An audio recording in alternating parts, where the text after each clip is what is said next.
This is what a basic front kick should look like.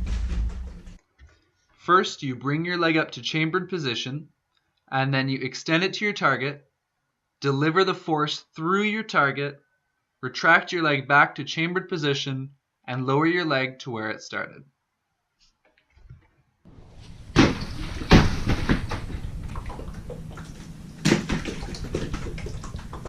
First, she raises her leg, and then she chambers it a little bit too much in front of her body. And then she raises her leg to the target. It looks good, except she doesn't fully extend her leg on the kick and doesn't deliver enough force into the bag. There's lots of room for her leg to still be bent. Here she chambers it well, but she sets it back way in front of where it started.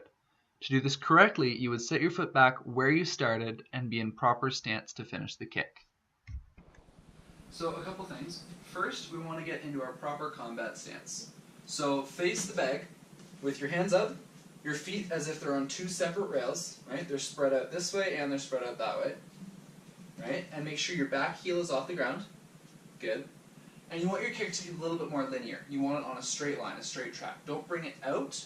You want it to come straight up, straight in, and back. And there's four parts to the kick. So there's the chamber, the extension, bringing it back to chamber, and down. And you want to make sure your foot returns to the same spot it left from, and that's in the back. So hands up to keep your balance, and try it as one fluid motion. Look good? Go for it. As you can see, there's a lot of improvement from her last kick. Now let's take a more biomechanical look at the front kick. On the screen, you'll see the path of my right leg as it goes up to perform the front kick. And you'll notice it goes up and then out, which is very important. In green, you'll see my leg retracting and it follows the exact same path. In fact, if you drew a curve to represent my kick, it would go up and then straight forward, representing all the force from my kick going straight into the pad, a very linear motion. Now let's take a look at Sarah's kick. You'll notice that her kick looks like it trends upwards, kind of like a soccer kick. And if you look at where she retracts her leg, it doesn't follow the same path. It lands in front of where she started and takes a steeper path down. That means she doesn't finish in proper stance, and if you drew a curve to represent her kick, it would show that most of the force of her kick is directed upwards, not straight into the pad. Now let's look at Sarah's kick after some training, and you'll notice that it looks a little bit different. It looks more like a straight line, like a linear kick. And when she retracts her foot, it follows the same path, which is great. And this is much improved than her first time where she wasted energy kicking upwards. And if you drew the curve this time, it would indeed look like a straight line, meaning she delivered more force to her target. However, she does have a ways to go.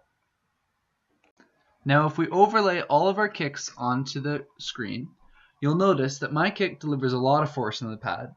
Sarah's first kick does not deliver a lot of force in the pad, and her kick after training is a great improvement over her initial kicks. Now let's examine how the center of gravity changes throughout a front kick.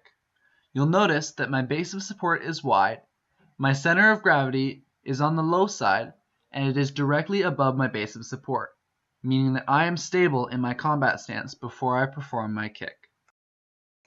At this part of the kick, I've finished delivering the force of my kick, and although the motion may seem fast and explosive, I still maintain my balance. This is because, although my base of support is very small here, my center of gravity is directly above it, and so I am stable. Here you can see exactly how my center of mass changes throughout the kick.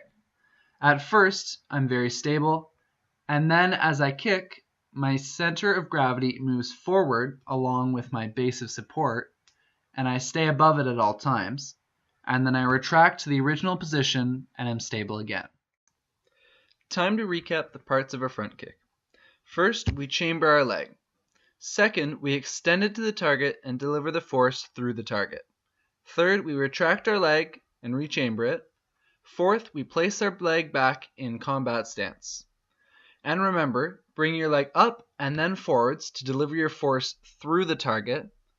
And remember to shift your weight forward so your center of gravity stays over your base of support.